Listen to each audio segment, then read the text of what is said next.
اللهم صل على سيدنا ومولانا محمد وعلى سيدنا علي وسيدتنا فاطمة وسيدتنا زينب وسيدنا حسن وسيدنا حسين وعلى آله وصحبه وبارك وسلم الحمدللہ رب العالمین والصلاة والسلام علی سید الانبیاء والمرسلین اللہم صلی علی سیدنا و مولانا محمد وعلی آلہ وصحابہ وبارک وسلم وصلی علیہ۔ دنیا کے تمام دیکھنے والوں، تمام چاہنے والوں، تمام پیار کرنے والوں کو، اور جہاں جہاں تک اس وقت میری آواز کو سنا اور مجھے دیکھا جا رہا ہے، جنید اقبال کی جانب سے انتہائی محبت کے ساتھ السلام علیکم۔ ایک بار پھر ناظرین، آپ کو پر نور صبح میں صبح نور کے ساتھ میں دل کی گہرائیوں سے خوش آمدید کہتا ہوں، اور آئیے چلتے ہیں بلا توقف حضرت ابو انیس محمد برکت علی علیہ رحمہ کی تالیف اسماء النبی الکریم صلی اللہ علیہ وآلہ وسلم سے رسول اللہ صلی اللہ علیہ وآلہ وسلم کا ایک اسم مبارک پڑھنے اور سننے کی سعادت حاصل کرتے ہیں۔ سیدنا صاحب الشرح صلی اللہ علیہ وآلہ وسلم، ہمارے سردار صاحب شریعت، درود و سلام بھیجے اللہ آپ صلی اللہ علیہ وآلہ وسلم پر، آپ صلی اللہ علیہ وآلہ وسلم کی آل پاک پر، اور صحابہ کرام رضوان اللہ تعالیٰ علیہم اجمعین پر۔ حضرت ابو اسید رضی اللہ تعالیٰ عنہ اپنی روایت کرتے ہیں کہ حضور نبی کریم صلی اللہ علیہ وآلہ وسلم مسجد سے باہر قیام فرما تھے کہ راستے میں مرد اور عورتیں گزر رہے تھے۔ آپ صلی اللہ علیہ وآلہ وسلم نے دیکھ کر عورتوں سے فرمایا کہ مردوں سے تھوڑا پیچھے رہا کرو، اور تمہارے لیے راستے کے بالکل درمیان میں چلنا مناسب نہیں، بلکہ راستے کے کناروں پر چلا کرو۔ ایک اور مقام پر نبی کریم صلی اللہ علیہ وآلہ وسلم نے فرمایا کہ بروز قیامت ہر آنکھ رو رہی ہوگی سوائے اس آنکھ کے جو دنیا میں اللہ تعالیٰ کی حرام کردہ چیزوں کو دیکھنے سے جھکی رہی۔ ناظرین اکرام، آج کا موضوع دراصل ٹاک آف دا ٹاؤن موضوع اگر میں کہوں تو غلط نہ ہوگا، یعنی پردے کے حوالے سے ہے، اور میں چاہوں گا دنیا میں آپ جہاں جہاں میں دیکھ رہے ہیں، خاص طور پہ جو خواتین ہیں وہ ضرور ہمارے ساتھ رہیں۔ لبرلز تو ویسے ہی انشاءاللہ ہمارے ساتھ رہیں گے، مجھے اندازہ اس بات کا۔ قرآن و سنت کی روشنی میں پردے کی اہمیت و فضیلت، احکام و مسائل اور فوائد کے حوالے سے انشاءاللہ گفتگو ہوگی۔ بات یہ صاحب وہ جو 4 مصرے اکبر الہ آبادی نے کہے تھے نا کہ بے پردہ کل جو آئیں نظر چند بیویاں، اکبر زمین میں غیرت قومی سے گڑ گیا، پوچھا جو میں نے آپ کا پردہ وہ کیا ہوا، کہنے لگی کہ عقل پہ مردوں کی پڑ گیا۔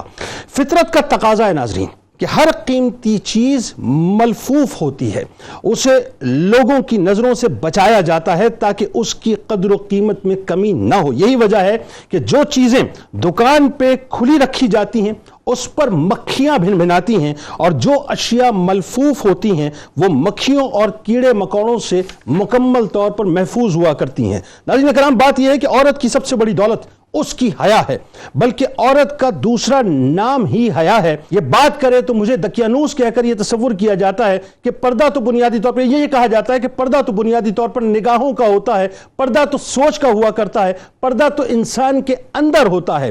اب دلائل کی ان کھوکھلی وادیوں میں گم لوگوں کو کوئی جا کر سمجھائے کہ اگر یہ تصورات کافی ہوتے تو باقاعدہ مردوں اور عورتوں کے لیے نگاہیں جھکانے سے لے کر شرمگاہوں کی حفاظت اور پردے کی آیات نہ اترتی، اور پھر احادیث میں پردے پر کلام کی حاجت نہ ہوتی، اور سرکار دو عالم صلی اللہ علیہ وآلہ وسلم امت کی ماؤں کی تربیت اس حوالے سے نہ فرماتے۔ بدقسمتی ناظرین یہ ہے کہ اسلام نے عورت کو گھر کی ملکہ بنایا، مغرب نے اسے سر بازار رسوا کیا۔ اسلام نے ماں، بہن، بیٹی اور بیوی کی حیثیت سے، یعنی جو اس کا تقدس ہے، اسے مکمل طور پہ بحال کیا، اسے دنیا کے سامنے روشناس کرایا۔ مغرب نے انسانیت کی تمام حدود کو پھلانگتے ہوئے بدکاری اور بہرہ روی کی بدترین بنیادوں پر معاشرے کو، یعنی اس کی ترتیب دے کر اس کو مکمل طور پہ تباہ کر دیا۔ اسلام نے پردے کے احکامات کے ذریعے عفت و عصمت کے آبگینے کی حفاظت کا انتظام کیا، جبکہ مغرب نے عورت کے پردے کو تار تار کر کے، اسے برہنہ کر کے، فار سیل کا ٹیگ اس کے ماتھے پر لگا کر ایک پروڈکٹ بنا کر اسے منڈی میں لا کر کھڑا کر دیا۔ کاش ناظرین، کاش ایک مثال آپ کے سامنے پیش کرنا چاہتا ہوں، اور مثال ایسی ہے کہ آپ کو سن کے حیرت ہوگی کہ صاحب اتنی پیک، اتنا عروج، اتنا مقام، اور کیا عالم تھا آخر میں۔ ذرا سنیے کہ بالی ووڈ کی ایک سپر اسٹار جو اپنی بے باکی اور اداکاری اور خوبصورتی کی وجہ سے کروڑوں دلوں کے اوپر راج کیا کرتی تھی ناظرین، اس کا نام تھا مارلن منرو۔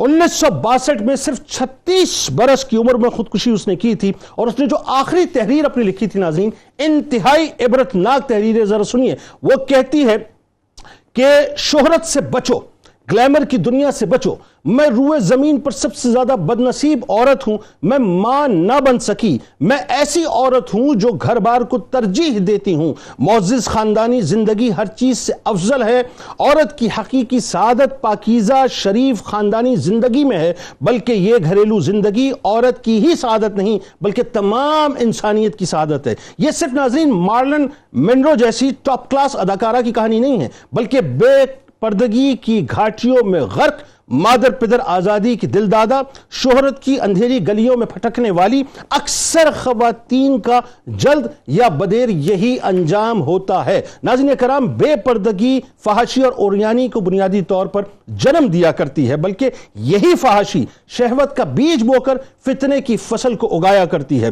مغرب مستقل طور پر عورت کے حجاب کو چاک کر رہا ہے، اسے تار تار کر رہا ہے، اسے مادر پدر آزادی کے نعروں میں الجھا کر اور حقوق کے نعروں میں الجھا کر اور حقوق کے نعروں میں دلاسے دے دے کر عورت کے بالوں سے لے کر عورت کے ناخنوں تک ٹریلینز آف ڈالرز کی انڈسٹری کو مکمل طور پہ کھڑا کر چکا ہے۔ وہ کیوں چاہے گا کہ عورت واقعی عورت بن کر رہے؟ اس کے نزدیک عورت ایک محض پروڈکٹ کی طرح ہے، اس کے علاوہ کچھ نہیں ہے جسے مرد و عورت دونوں ہی مل کر مکمل طور پر اوریاں کر کے فروخت کر رہے ہیں۔ یعنی جس حد تک عورت مادر پدر آزاد اور بے پردہ اور اوریاں ہوگی، اس حد تک یہ انڈسٹری پیسے کمائے گی۔ میری مائیں، میری بہنیں، ناظرین، میں گزارش کرنا چاہتا ہوں آج اس بات کو سمجھ لیں کہ پردہ عورت کی ترقی کی راہ میں رکاوٹ، عورت کی خود اعتمادی پر قدغن اور اپنے موقف کو بیان کرنے میں ہچکچاہٹ کی وجہ نہیں ہے۔ حجاب سے متعلق یہ غلط فہمی مکمل طور پہ دور ہونی چاہیے کہ اسلام عورتوں کی سرگرمیوں کو محدود کرنا چاہتا ہے۔ رب کائنات نے صلاحیتوں کے لحاظ سے مردوں اور عورتوں میں کوئی تخصیص نہیں رکھی ہے، البتہ اسلام ترقی کی آڑ میں صالح اور پاکیزہ تمدن کے اصولوں پر سمجھوتا نہیں کر سکتا۔ وہ مرد و زن کے اختلاط، مخلوط سرگرمیوں کا مخالف ضرور ہے، لیکن یاد رکھیے گا اسلام ایسے تمدن کا خواہاں ہے جہاں ہر بری اور فحش نگاہ سے عورت کو محفوظ ہی نہیں کیا جائے بلکہ اسے مضبوط بھی کیا جائے۔ اس پاکیزہ تمدن کے اظہار کا اہم ذریعہ ناظرین حجاب ہے، جو عورت کو تکریم دیتا ہے، اسے قیمتی ہونے کا احساس دلاتا ہے۔ اور زندگی کا کون سا شعبہ ہے، مجھے کہنے دیجئے، کہ جہاں آج بھی با پردہ خواتین ترقی کے منازل طے نہیں کر رہی ہیں۔ آج اسی موضوع پہ گفتگو کریں گے۔ اللہم صلی علی سیدنا و مولانا محمد وعلی سیدنا علی و سیدتنا فاطمہ و سیدتنا زینب و سیدنا حسن و سیدنا حسین وعلی آلہ وصحبہ وبارک وسلم۔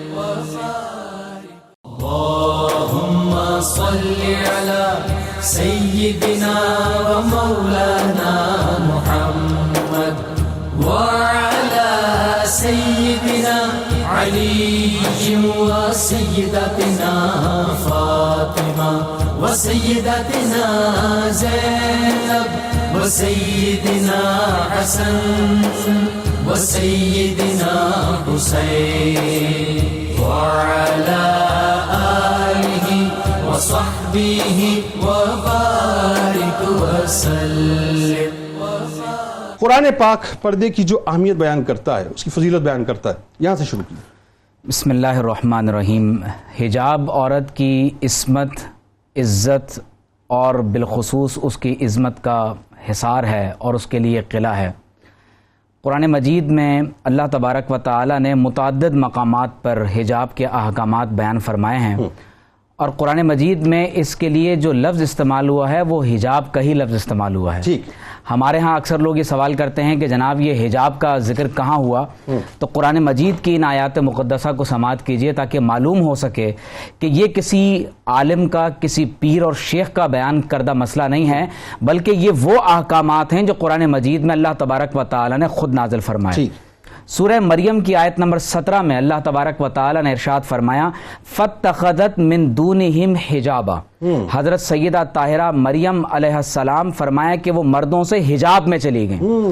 اور آپ دیکھیے کہ اسی طرح جب اللہ رب کریم سورۃ الاحزاب میں امہات المومنین کا ذکر فرماتے ہیں تو ارشاد فرمایا وَإِذَا سَأَلْتُمُوهُنَّ مَتَاعًا، کہ جب تم ازواج مطہرات سے اپنی ضروریات کی کچھ چیزیں وصول کرو، اور بعض اوقات صحابہ کرام شرعی مسائل پوچھا کرتے تھے تو فرمایا فَاسْأَلُوهُنَّ مِن وَرَاءِ حِجَاب، تو فرمایا کہ تم یہ مسائل یا اپنے لین دین کی ضرورت کی چیزیں فرمایا حجاب کے ساتھ کیا کرو۔ فرمایا کہ کیوں؟ ذَلِكُمْ أَطْهَرُ لِقُلُوبِكُمْ وَقُلُوبِهِنَّ، فرمایا یہ تمہارے دلوں کے لیے اور ازواج مطہرات کے دلوں کی پاکیزگی کا سب سے بڑا ذریعہ ہے۔ اب آپ اندازہ کیجئے کہ یہ کائنات کے وہ مقدس ترین نفوس ہیں جو ازواج مطہرات یعنی اہل ایمان کی مائیں ہیں۔ نبی کریم صلی اللہ علیہ وسلم کی ازواج مطہرات انہیں کہا جاتا ہے۔ صحابہ کرام رسول اللہ صلی اللہ علیہ وسلم کے صحابہ ہیں، دوست ہیں، ان کے لیے یہ کہا جا رہا ہے کہ حجاب کے ساتھ بات کی جائے اور اس سے دلوں کی تاکید اور پاکیزگی ملنے والی ہے۔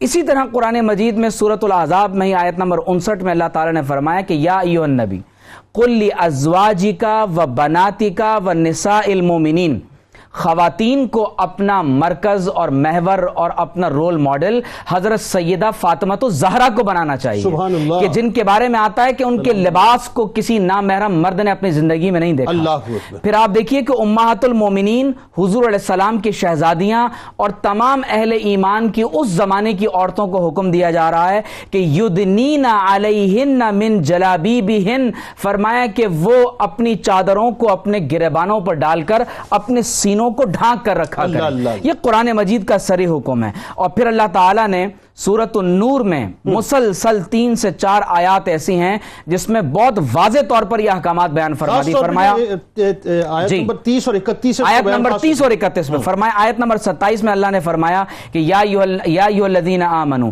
لا تدخلوا بیوتا غیر بیوتکم، اے ایمان والو جو تمہارے گھر نہیں ہیں ان میں بلا اجازت داخل نہ ہو جایا کرو، حتی تستانسوا، فرمایا کہ بلا اجازت نہ داخل ہوا کرو، وتسلموا علی اہلھا، اجازت لے کر سلام کر کے داخل ہوا کرو۔ یہاں بھی پردہ آ گیا، یہاں بھی پردہ آ گیا۔ پھر فرمایا کہ آگے جا کر آیت نمبر 30 میں ارشاد فرمایا کہ قل للمؤمنین یغضوا من ابصارہم ویحفظوا فروجہم، فرمایا کہ مردوں کو پہلے حکم دیا ہے، فرمایا کہ آپ کہہ دیجئے کہ اے مردوں، اے اہل ایمان، اپنی نگاہوں کو جھکا کر رکھو تو نتیجہ کیا ہوگا؟ ویحفظوا فروجہم، اور اپنی شرمگاہوں کی حفاظت کرو۔ نگاہوں کا جھکانا یہ شرمگاہوں کی حفاظت کے نتیجے پر منتج ہوتا ہے۔ یہ ریفرنس بن گیا لبرلز کے لیے جو دیتے ہیں عموماً۔ اور پھر اس کے بعد فرمایا کہ وَقُلْ لِلْمُؤْمِنَاتِ، اور آپ عورتوں سے بھی کہہ دیجئے کہ یغضضن من ابصارہن، کہ وہ اپنی نگاہوں کو نیچا رکھا کریں، وَيَحْفَظْنَ فُرُوجَهُنَّ، اپنی شرمگاہوں کی حفاظت کریں، وَلَا يُبْدِينَ زِينَتَهُنَّ، اپنی زینت کو ظاہر نہ کریں، إِلَّا مَا ظَهَرَ مِنْهَا، مگر وہ جو ضرورت کے وقت خود ظاہر ہو جائے۔ انسان ضروریات زندگی کے لیے اگر کبھی خرید و فروخت میں، نکاح کے لیے یا گواہی کے لیے یا اور ضروریات کے لیے چاہے تو اپنے چہرے کو اور اپنے ہاتھوں کو عورت ظاہر کر سکتی ہے۔ فرمایا کہ وَلْيَضْرِبْنَ بِخُمُرِهِنَّ عَلَى جُيُوبِهِنَّ، خمار اس بڑی چادر کو کہتے ہیں جو سر سے لے کر سینے تک اور پورے جسم کو عورت کو ڈھانپ لے۔ فرمایا کہ اپنے گریبانوں پر چادروں کو ڈھانک کر رکھیں۔ وَلَا يُبْدِينَ زِينَتَهُنَّ إِلَّا لِبُعُولَتِهِنَّ، فرمایا اپنے شوہروں کے لیے اپنی زینت کو ظاہر کر سکتی ہیں، او آبائہن، اپنے آباء و اجداد کے لیے، اپنے والدین کے لیے، او آبائی بعولتہن، اپنے شوہروں کے والد کے لیے، او ابنائہن، اپنے بیٹوں کے لیے، او ابنائی بعولتہن، اپنے شوہروں کے بیٹے یعنی سوتیلے بیٹوں کے لیے، او اخوانہن، اپنے بھائیوں کے لیے، او بنی اخوانہن، اپنے بھائیوں کے بیٹوں کے لیے، او بنی اخواتہن، یا اپنی بہنوں کے بیٹوں کے لیے، او نسائہن، مسلمان عورتوں کے لیے۔ مسلم عورت کا پردہ غیر مسلم عورت سے بھی ہے۔ فرمایا او ما ملکت ایمانہن، یا وہ عورتیں جن کی مالک ان کے دائیں ہاتھ ہیں یعنی غلام عورتیں، او التابعین غیر اولی الاربۃ من الرجال، یا وہ مرد کے جن کے اندر شہوت ختم ہو چکی ہے جنہیں ہمارے یہاں خواجہ سرا کہا جاتا ہے، او الطفل الذین لم یظہروا علی عورات النساء، یا وہ بچے جو ابھی تک نہ سمجھ ہیں، وہ تمام کے تمام انہی احکامات میں داخل ہیں۔ بالکل ٹھیک ہے۔ اچھا جی، اب بات تھوڑی سی آگے بڑھاتے ہیں. احادیث کی روشنی میں ذرا بتائیے کہ پردے کی جو اہمیت ہے اس کی فضیلت، کیونکہ میرا خیال ہے کہ اس دور میں کنفیوژن یہ ہے کہ جیسے ہم نے سورہ نور کی 30 اور 31ویں آیت کی بات کی نا، نارملی ہوتا یہ ہے کہ ایک سیکٹ جو کہ لبرلز کا سیکٹ ہے وہ صرف 30ویں آیت کو کوٹ کرتا ہے کہ مردوں کو چاہیے نگاہیں نیچی رکھیں، اپنی شرم گاہوں کی حفاظت کریں. 31ویں آیت کا تذکرہ ہی نہیں ہوتا جس میں ڈیٹیل میں بتایا گیا کہ جی عورت کو کیا کرنا چاہیے. سب سے پہلے حکم عورت کے لیے بھی یہی ہے، پھر ڈیٹیل بتائی کس طرح سے پردہ کرنا ہے. ذرا بتائیے حدیث کی روشنی میں. بسم اللہ الرحمن الرحیم. دیکھیے جنید بھائی، اسلام دین فطرت ہے، اور قرآن اور حدیث کی جملہ تعلیمات کو آپ دیکھتے ہیں تو وہ فطرت کے عین مطابق ہمیں نظر آتی ہیں. کوئی بھی قرآن اور حدیث کا حکم ایسا نہیں ہوگا کہ جو ہمیں غیر فطری نظر آئے. یہ سیکولر حضرات، ملحدین اور اس طرح کے لبرل طبقہ کا جو ایک سوچ اور فکر ہے وہ مسلمان کو اسی جانب لے جانے کی طرف ہیں کہ یہ پردہ ایک غیر فطری اور غیر ضروری چیز ہے کہ جو آزادی پر قدغن لگاتا ہے. در حقیقت یہ اس اسلام کے دین فطرت ہونے پر ایک سوالیہ نشان بنانے کے مترادف ہے. اب دیکھیے، جب حدیث مبارکہ کی جانب ہم نظر کرتے ہیں اور نبی رحمت صلی اللہ علیہ وآلہ وسلم نے اس پردے کو بطور خاص حیا کے ساتھ متصل کیا، اور پھر یہ حیا اس شے کا نام ہے کہ جسے ایمان کا جز قرار دیا. اللہ اکبر. یہ حیا نہ صرف عورت کے لیے کہا گیا بلکہ اس حیا کو خود حضور علیہ الصلوۃ والسلام کی صفت ذکر فرمایا سبحان اللہ. بلکہ حدیث میں یہاں تک آتا ہے نا جس میں حیا نہیں وہ جو چاہے کرے. جی بالکل. ہاں ٹھیک. ففعل ما شئت، کہ وہ جو کچھ بھی کرتا پھرے اس سے حیا اڑ گئی. حضور کی حیا کا عالم یہ ہے کہ اگر کوئی ناپسندیدہ امر آپ کے سامنے ہو جاتا ہے تو فرمایا کہ آقا کائنات صلی اللہ علیہ وسلم کے چہرے مبارک کی لالی بتا دیتی تھی کہ حضور علیہ الصلوۃ والسلام کو یہ عمل ناگوار گزرا. تو یہ اس حیا کی جانب اشارہ ہے. دیکھیے، جب عورت کی ہم بات کرتے ہیں تو العورت عورت، یہ جو عورت ہے یہ عورت ہے، اور یہ عورہ کے لفظ سے جب نکلا تو اس سے مراد ہی چھپی ہوئی چیز ہوتا ہے. اور اسی عورت کو جب ہم مستورات کہتے ہیں تو مستور مفعول کے وزن پر ہے، جو چھپی ہوئی چیز جس پر پردہ ڈالا گیا ہو اسے مستور کہا جاتا ہے، مستورات کہا جاتا ہے. تو لغوی اعتبار سے بھی، اور آپ یوں سمجھے کہ ڈکشنری بھی جو ہے ان حضرات کے جملہ سوچ اور فکر کا انکار کرتے ہیں. لیکن آپ کی باتیں جو ہے نا وہ آزادی سلب کرتی ہوئی نظر آ رہی ہیں بہت سے لوگ. یہ ہر ایک کا اپنا اپنا جو ہے نا نقطہ نظر ہو سکتا ہے، اور ان کا ڈائجسٹو سسٹم جتنا برداشت کر سکے. مجھے حکم ازاں لا الہ الا اللہ، آپ نے پلیٹ فارم دیا ہے تو ہم حقیقت کو بیان کرنے سے انشاءاللہ روگردانی نہیں کریں گے. اب دیکھیے، جب حضور علیہ السلام کی حدیث مبارکہ کی جانب ہم نظر کرتے ہیں، نبی رحمت صلی اللہ علیہ وسلم کی حدیث جامع ترمذی میں آقا کائنات صلی اللہ علیہ وسلم نے فرمایا عورت پردے میں رہنے کی چیز ہے، اور فرمایا کہ جب وہ گھر سے باہر بغیر ضرورت کے نکلتی ہے، فرمایا شیطان اس کو بہکانے کے بہانے تلاش کرتا. پھر ساتھ ساتھ آپ یہ دیکھیے کہ اللہ رب العزت نے نماز کو مرد اور عورت دونوں پر فرض قرار دیا. بے شک مرد کے لیے یہ حکم دیا کہ تم چل کر نماز کے لیے مسجد جاؤ، با جماعت ادا کرو، وہ تمہارے لیے افضل ہے. لیکن عورت کے لیے جو مقام ہے، جو حکم ہی ہے، سنن ابی داؤد کی حدیث مبارکہ آقا کائنات صلی اللہ علیہ وسلم نے فرمایا کہ کمرے میں ادا کی جانے والی نماز گھر کے آنگن میں ادا کی جانے والی نماز سے افضل ہے. اور پھر فرمایا کہ جو گھر کے کمرے میں ادا کی جا رہی ہے اس نماز سے کنارے میں کونے میں ادا کی جانے والی نماز افضل ہے. اس کا سبب شارحین نے یہی ذکر کیا کہ جتنا زیادہ ایک مومن عورت اللہ کی عبادت میں اپنے پردے کا لحاظ اور پاس رکھے گی، وہ عبادت اس کے لیے اتنی ہی افضل اور اتنی ہی اعلیٰ تصور ہوتی چلی جائے گی. پھر آپ دیکھیے اس کے ساتھ ساتھ جب سیدہ ام سلمہ اور سیدہ میمونہ کا وہ تذکرہ ہمارے سامنے آتا ہے، جیسا کہ آپ نے اپنے سرنامہ کلام میں بھی ذکر کیا کہ جناب جو ہے یہ پردہ تو سوچ کا ہوتا ہے، فکر کا ہوتا ہے، نگاہوں کا ہوتا ہے. یہ جب یہ سورہ نور کی یہ آیات اتری تو سیدہ ام سلمہ اور سیدہ میمونہ حضور کی خدمت میں حاضر تھیں. حضور کے نابینا صحابی حضرت عبداللہ بن ام مکتوم رضی اللہ تعالی عنہ جب حضور کی خدمت میں آئے تو نبی رحمت صلی اللہ علیہ وسلم نے اپنی ان دونوں پیاری ازواج سے پردہ کرنے کا حکم فرمایا. تو سیدہ ام سلمہ عرض کرتی ہیں کہ یا رسول اللہ یہ تو نابینا ہے. تو آقا کائنات صلی اللہ علیہ وسلم نے جو جملے ارشاد فرمائے وہ اسی جانب اشارہ ہے کہ یہ سوچ اور یہ جو لاجک ہے کہ بھائی دل صاف ہونا چاہیے. کیا ان مبارک اور مقدس ہستیوں سے بھی بڑھ کر کسی کا دل صاف ہو سکتا ہے؟ نبی رحمت صلی اللہ علیہ وسلم نے فرمایا وہ تو نابینا ہے، تم تو نابینا ہو، ٹھیک ہے، تم تو بینا ہو، تمہیں تو بینائی دی گئی ہے، تمہاری نظر تو اس پر پڑ سکتی ہے. یہ اندازہ اور یہ احتیاط ہے اس پردے کے حوالے سے. اتنا پردے پر زور کیوں ہے؟ یعنی اس کی اہمیت کو، اس کی فضیلت کو اتنا اجاگر کیوں کیا دین اسلام نے؟ کیا وجہ ہے؟ بسم اللہ الرحمن الرحیم. اللہم صلی علی محمد وعلی آل محمد وبارک وسلم. بہت شکریہ جنید بھائی. یقیناً شریعت کے جتنے بھی احکام ہیں اس کی بے شمار حکمتیں ہیں، مصلحتیں ہیں، اور ضرور کسی نہ کسی حکمت کی وجہ سے اللہ رب العالمین کوئی بھی حکم نازل فرماتے ہیں. فعل الحکیم لا یخلو عن الحکمہ. اور سب سے بڑی مسلمان کے لیے حکمت یہ ہے جس کا اللہ اور اس کے رسول صلی اللہ تعالیٰ علیہ وآلہ وسلم پر ایمان ہے، اس کے لیے سب سے بڑی حکمت یہ ہے کہ یہ اللہ کا فرمان ہے اور اللہ کے رسول صلی اللہ تعالیٰ علیہ وسلم نے اس کی ترغیب دی ہے. قرآن کریم کی 7 آیات میں بڑی تفصیل کے ساتھ اور بڑی طویل آیات میں اللہ رب العالمین نے پردے کے احکامات کو بیان فرمایا، اور درجنوں احادیث میں تقریباً 60 سے زائد احادیث ہیں آپ صلی اللہ تعالیٰ علیہ وآلہ وسلم کی جس میں پردے کی تاکید فرمائی گئی، اور مختلف پہلوؤں سے آپ صلی اللہ تعالیٰ علیہ وسلم نے اس کی اہمیت کو بیان فرمایا. تو سب سے بڑی حکمت یہی ہے، اور اسی کو قرآن نے بیان فرمایا کہ وَمَن یُطِعِ اللَّهَ وَرَسُولَهُ فَقَدْ فَازَ فَوْزًا عَظِیمًا، کہ جو اس حکمت کے پیش نظر یعنی اللہ اور اس کے رسول صلی اللہ تعالیٰ علیہ وسلم کی اطاعت کرے گا تو اللہ رب العالمین اسے بڑی کامیابی عطا فرمائے گا. تو مسلمان کے لیے سب سے بڑی حکمت یہ ہے.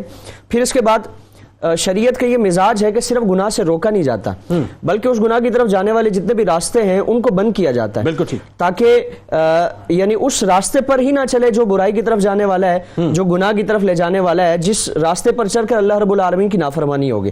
یعنی انسان کو شیطان کے بہکاوے، شیطان کے راستے، بدکاری اور اس طرح کے معاملات سے بچانے کے لیے، اور پھر عورت جو شیطان کا جس کو اس کیفیت میں جو اپنے گھر سے نکلے گی، آپ صلی اللہ تعالی وسلم نے اس کو شیطان کا ہتھیار اور شیطان کے جو زہر میں بھجے ہوئے تیر ہیں اس میں سے ایک تیر حضور نے اس کو قرار دیا. تو جو اس کیفیت میں جانے والی ہے، آپ صلی اللہ تعالی وسلم نے فرمایا کہ وہ معاشرے میں جو اس طرح کے معاملات ہیں، اخلاقیات ہیں، اس میں بگاڑ کا باعث بن سکتی ہے. تو اس لیے اس گناہ سے ہی نہیں روکا گیا بلکہ گناہ کی طرف جانے والے جتنے بھی معاملات ہیں، گناہ کا راستہ ہموار کرنے والے جتنے بھی معاملات ہیں، اس کو آپ صلی اللہ تعالی وسلم نے اس پر قدغن لگا دی گئی، اس کو منع فرما دیا گیا کہ عورت بے پردگی کی حالت میں گھر سے ہی نہ نکلے تاکہ اس کی وجہ سے اس طرح کا معاملہ اور اس طرح کا بگاڑ پیدا نہ ہو. لیکن یہ بڑی ایک طرف اگر یہ بات ہم کرتے ہیں تو دوسری طرف کلیم یہ آتا ہے بڑی دقیانوس قسم کی یہ بات ہے. یہ تو صاحب بڑی آرتھوڈاکس قسم کی بات ہے، آپ بڑی بیکورڈ قسم کی باتیں کر رہے ہیں، بلکہ یوں کہیے کہ جہلا کے قبیل میں سے معاذ اللہ. آپ سمجھتے نہیں جی، اب تو دنیا کے تقاضے کچھ اور ہیں. تو اس بارے میں پھر ہم کیسے اس کو جسٹیفائی کریں گے کہ قرآن و حدیث یہ کہہ رہا ہے اور یہ تمہارے فائدے کی بات؟ بے شک. اور اس میں اگر ہم دیکھیں تو آج تک پوری کائنات کی اگر خواتین کی ہم ہسٹری اٹھا کے دیکھ لیں تو یہ پردہ، یہ حجاب خواتین کی ترقی میں اور خواتین کے عروج میں کبھی بھی رکاوٹ نہیں بنا. یعنی اگر یہ دقیانوسی بات تو اس وقت ہو اور خواتین پر پابندی اس وقت ہو کہ جب یہ پردہ ان کی ترقی میں اور ان کو کسی مقام پر لے جانے میں کبھی رکاوٹ بنتا ہے. حضور کے زمانے میں ہم دیکھیں تو صحابیات جہاں اس پردے کا اس قدر پابندی فرماتی ہیں، اہتمام فرماتی ہیں، وہاں مردوں کے شانہ بشانہ ہر معاملے میں، جنگ و جدال کا معاملہ ہو یا میڈیکل سے متعلق جو اس طرح کی سہولیات ہوں اور معاشرے کی تعمیر و ترقی، بلکہ دور خلافت راشدہ میں اگر ہم دیکھیں تو باقاعدہ پارلیمنٹ میں خواتین کو بھی حیثیت حاصل ہے، ان سے مشاورت کی جاتی ہے، ملکی اجتماعی سارے معاملات میں ان کی مشاورت کے بعد پھر کوئی قانون سازی کی جاتی ہے. تو اسی پردے میں رہ کر انہوں نے یہ اہتمام کیا. جس طرح صحابیات نے غزوہ بدر میں دیکھیں، غزوہ احد میں دیکھیں تو جہاں صحابیات مردوں کے شانہ بشانہ دشمنوں کا مقابلہ بھی کر رہی ہیں اور زخمیوں کی تیمارداری بھی فرما رہی ہیں، کسی بھی صحابیہ کے بارے میں ہمیں یہ نہیں ملتا کہ یہ پردہ ان کی ترقی میں یا اس کامیابی میں ان کو رکاوٹ بناؤ. اللہم صلی علی سیدنا و مولانا محمد وعلی سیدنا علی و سیدتنا فاطمہ و سیدتنا زینب و سیدنا حسن و سیدنا حسین وعلی آلہ و صحبہ و بارک وسلم. اللہم صلی علی سیدنا و مولانا محمد وعلی سیدنا علی و سیدتنا فاطمہ و سیدتنا زینب و سیدنا حسن و سیدنا حسین وعلی آلہ و صحبہ و بارک وسلم. مفتی صاحب کیا فرمائیں گے یہ جو عصر حاضر کے تناظر میں بے پردگی ہو رہی ہے، لوگ اب اس نہج پہ آ گئے کہ پردے کو ماننے کو تیار نہیں، معاذ اللہ آپ قرآن کوٹ کرتے رہیں، آپ احادیث کوٹ کرتے رہیں، وہ یہ کہتے ہیں صاحب کہ سب سے پہلے مردوں کو اپنی نگاہیں جھکانی چاہیے، وہ بے شرم ہو گئے ہیں، ان کو جو اپنے آپ کو کنٹرول کرنا چاہیے. تو اگر یہ صورتحال ہو جائے تو پھر آپ کیسے کنونس کریں گے، کیسے سمجھائیں گے؟ جنید بھائی آپ نے خاص طور پر ایک اسٹیٹمنٹ کا بھی حوالہ دیا کہ وزیر اعظم پاکستان نے جب ہماری خواتین کی یعنی عزت اور عصمت کا دفاع کرتے ہوئے یہ بتایا کہ اگر عورت اپنے آپ کو ڈھانپ لیتی ہے تو دراصل یہی اس کی عزت اور عصمت کا بنیادی طور پر ایک حصار بن جاتا ہے. اب آپ دیکھیے کہ حدیث میں رسول اللہ صلی اللہ علیہ وسلم نے فرمایا کہ قرب قیامت میں ایسی عورتیں ہوں گی کہ نساء کاسیات عاریات مائلات ممیلات. یہ ہماری بہنیں توجہ سے بات سنیے گا. فرمایا کہ ایسی عورتیں ہوں گی کہ جن کا لباس بہت باریک ہوگا، اتنا باریک کہ جس سے جسم نظر آنے لگے. اللہ. عاریاتن جو برہنہ ہوں گی، دوسروں کی طرف مائل ہونے والی ہوں گی، اپنی طرف مائل کرنے والی ہوں گی. ٹھیک ہے. فرمایا کہ ان کے سر ایسے ہوں گے جیسے ابھرے ہوئے اونٹ کا کوہان ہوا کرتا ہے. فرمایا کہ نہ وہ جنت میں داخل ہوں گی نہ جنت کی خوشبو کو سونگھ سکیں گی. پھر قرآن مجید میں ایک جگہ اللہ تعالیٰ نے اس قدر تاکید فرمائی ہے کہ وَلْيَضْرِبْنَ بِأَرْجُلِهِنَّ وَلَا يَضْرِبْنَ بِأَرْجُلِهِنَّ. فرمایا کہ عورت نے جو زیور پہنا ہوا ہے اپنے پاؤں میں زور سے زمین پر پیر بھی نہ مارے. تاکہ اس کی وجہ کیا ہے؟ فرمایا کہ لِيُعْلَمَ مَا يُخْفِينَ مِن زِينَتِهِنَّ. کہیں ایسا نہ ہو جو آپ جملہ بھی کہہ رہے تھے کہ اس کا جو خفیہ زیور ہے وہ غیر مردوں پر ظاہر ہو جائے. اور اللہ تعالیٰ نے 3 اوقات قرآن مجید میں بیان کیے ہیں کہ جب اولاد سگی اولاد ماں باپ کے پاس جائے تو ان 3 اوقات میں اپنے والدین سے اجازت لے کر بڑے کمال اوقات ہیں. فرمایا من قبل صلاۃ الفجر، نماز فجر سے جانے سے پہلے، وَحِينَ تَضَعُونَ ثِيَابَكُم مِّنَ الظَّهِيرَةِ. جب آپ قیلولے کے لیے اپنے باپ اپنی قمیص اتار کر لیٹا ہوا ہے، معلوم ہوا کہ بیٹی بھی اسی حجرے میں جا رہی ہے. فرمایا کہ اور نماز عشاء کے بعد. اور اللہ نے فرمایا کہ ثلاث عورات لکم. فرمایا کہ یہ 3 تمہارے لیے پردے کی باتیں ہیں. ہمارے ہاں جو سب سے بڑا پرابلم ہے مسلم معاشرت میں اس وقت وہ یہ ہے کہ ہمارے ہاں پردے کے شرعی احکام ہی معلوم نہیں ہیں.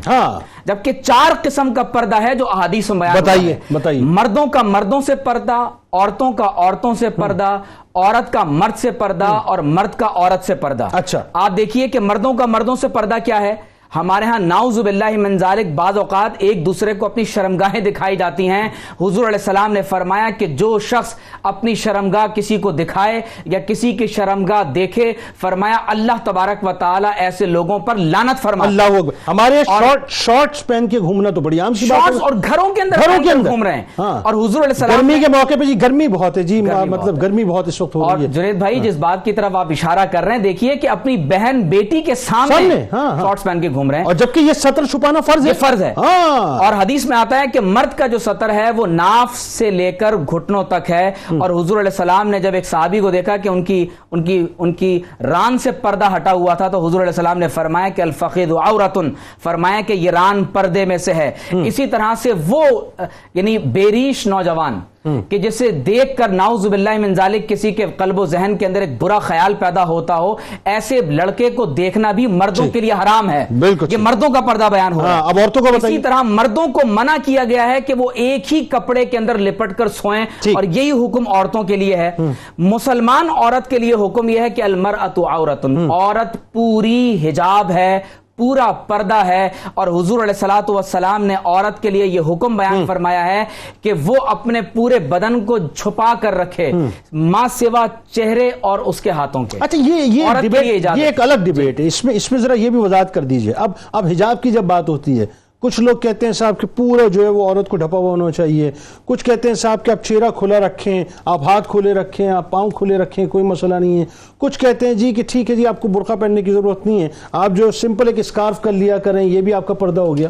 تو یہ کیسے اس کو جسٹیفائی کریں؟ جنید بھائی کچھ چیزیں ہیں جو فرض ہیں اور کچھ چیزیں وہ ہیں کہ جنہیں فتنے کے وقت میں انسان کو اپنی عزت کی حفاظت کے لیے بجا لانا ہے. شرعن حکم یہ ہے کہ عورت کے لیے ولا یبدین زینتہن الا ما ظہر منہا.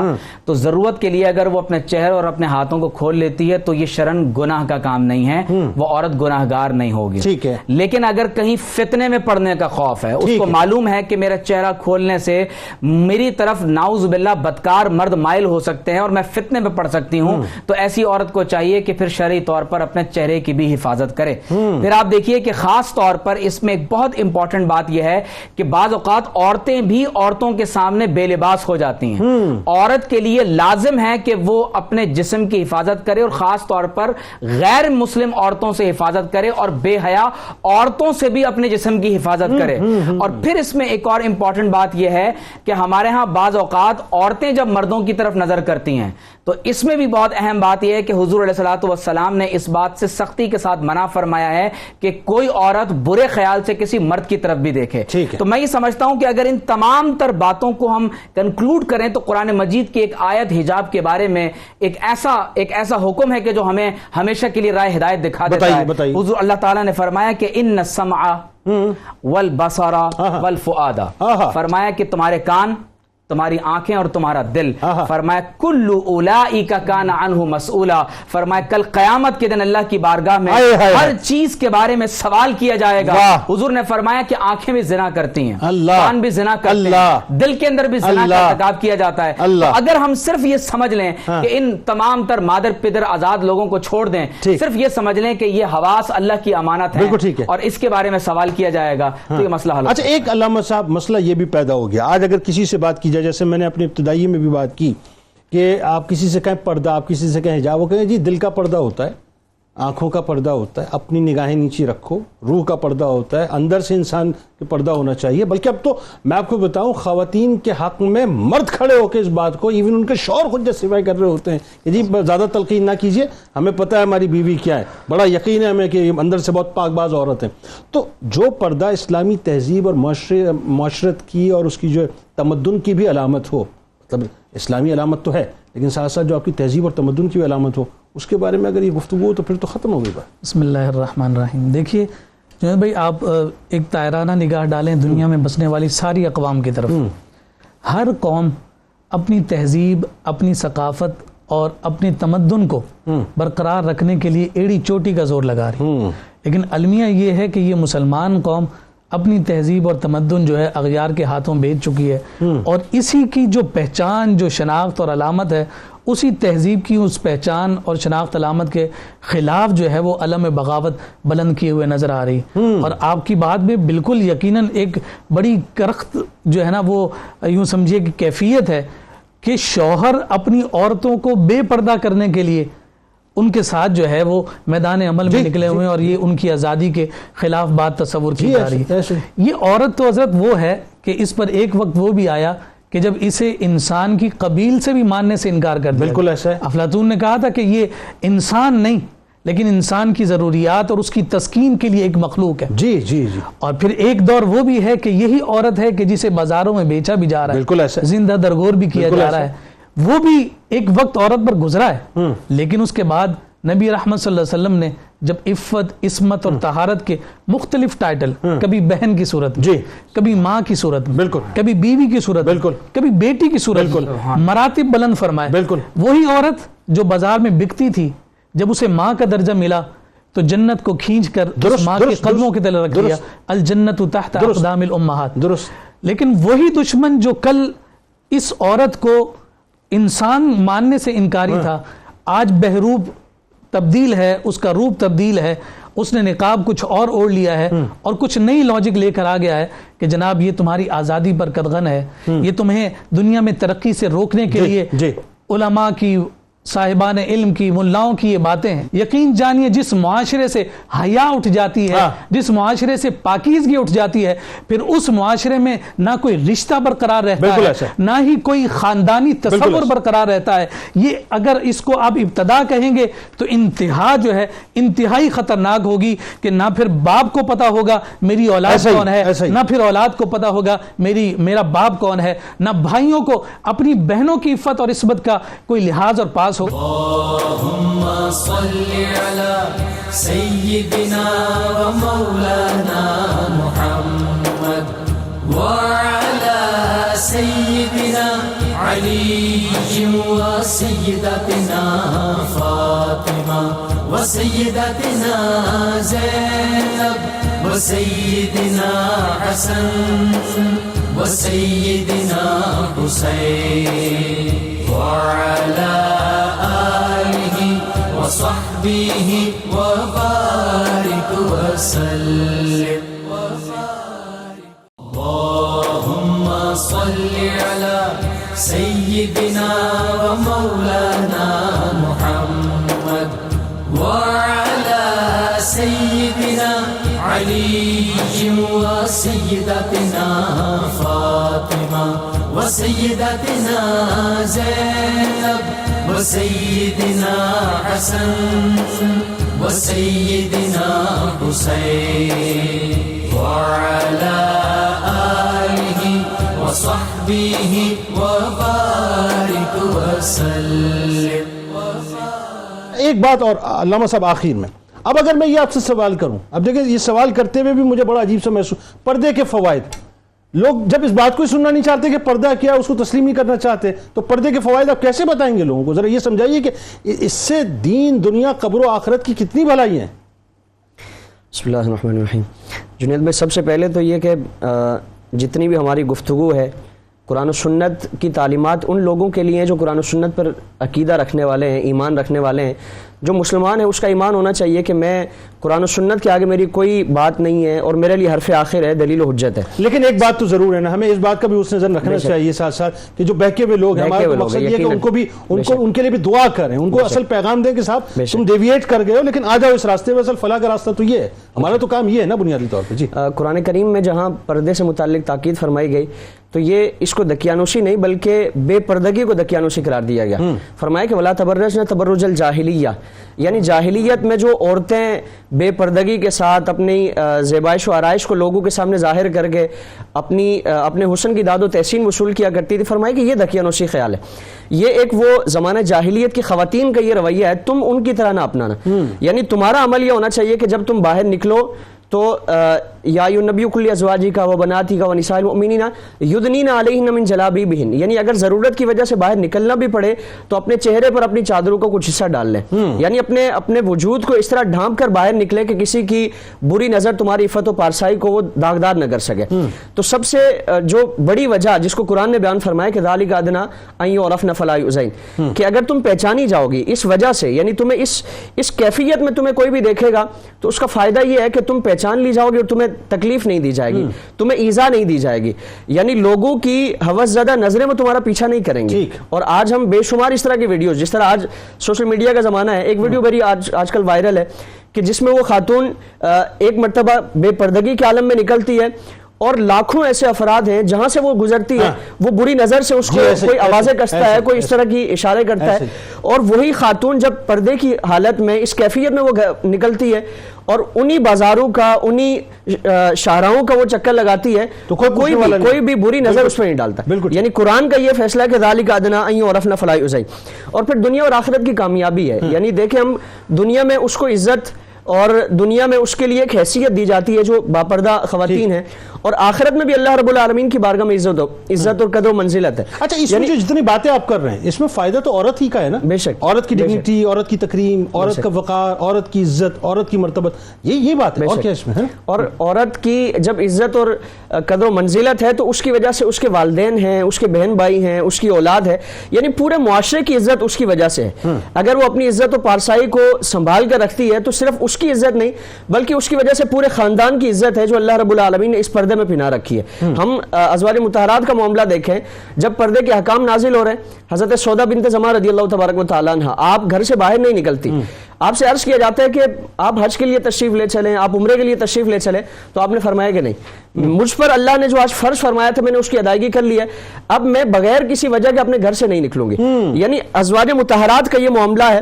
اور پھر حضرت شیخ محقق نے ایک واقعہ نقل فرمایا، حضرت ابو نظام الدین شیخ نظام الدین ابو المؤید رضی اللہ تبارک و تعالیٰ اخبار الاخیار میں فرماتے ہیں کہ ایک دفعہ قحط سالی ہوئی اور بارشیں مہینے گزر کے بارشیں نہیں ہو رہی. لوگوں نے آپ کی بارگاہ میں عرض کیا کہ حضور آپ اللہ کی بارگاہ میں دعا مانگیں، اللہ رب العالمین اس قحط سالی کو ختم فرمائے. تو آپ نے معاملہ کیا اختیار فرمایا؟ حضرت شیخ محقق فرماتے ہیں کہ اپنی والدہ کے دامن کا ایک دھاگا انہوں نے لیا اور اس کے وسیلے سے، اس کی برکت سے اللہ رب العالمین سے دعا مانگی کہ الہی یہ اس پاک خاتون کے دامن کا دھاگا ہے کہ جس پر کبھی کسی غیر محرم کی نظر نہیں پڑی. اس دھاگے کی برکت سے اور اس خاتون کا جو تیری بارگاہ میں مقام ہے اس کی برکت سے میں تجھ سے دعا مانگتا ہوں اس خوش سالی کو اور قحط سالی کو ختم فرما. آپ فرماتے ہیں کہ ابھی دعا ختم نہیں ہوئی تھی کہ بارشیں برسنے لگی, اللہ رب العالمین نے اس قحط سالی کو ختم فرمایا. تو یہ ہماری خواتین کا, ہمارے اسلاف جو بزرگ خواتین ہماری گزری ہیں, ان کا یہ رویہ ہے, ان کا یہ معاملہ ہے. اسی وجہ سے اللہ رب العالمین نے دنیا میں بھی عزت عطا فرمائی ہے, آخرت میں بھی عزت عطا فرمائی ہے. بالکل ٹھیک. آپ تینوں آپ کو بہت شکریہ, آپ تشریف لائیں. کتاب الشفا, اولاد کو رات کو راہ راست پر لانے کا وظیفہ. 41 دن تک مسلسل نماز فجر کے بعد 21 مرتبہ یا شہیدو پڑھ کر پانی پر دم کر کے پلائیں, انشاءاللہ اولاد راہ راست پہ آ جائے گی. سیدہ کائنات سیدہ فاطمہ الزہرا سلام اللہ علیہا کا قول مبارک ہے کہ عورت و مرد دونوں کی عزت و عظمت اور شرافت اس میں ہے کہ اپنی نگاہیں نیچی رکھیں. یہ دونوں کے لیے صاحب. اللہم صلی علی سیدنا و مولانا محمد وعلی سیدنا علی و سیدتنا فاطمہ و سیدتنا زینب و سیدنا حسن و سیدنا حسین وعلى آله وصحبه وبارك وسلم.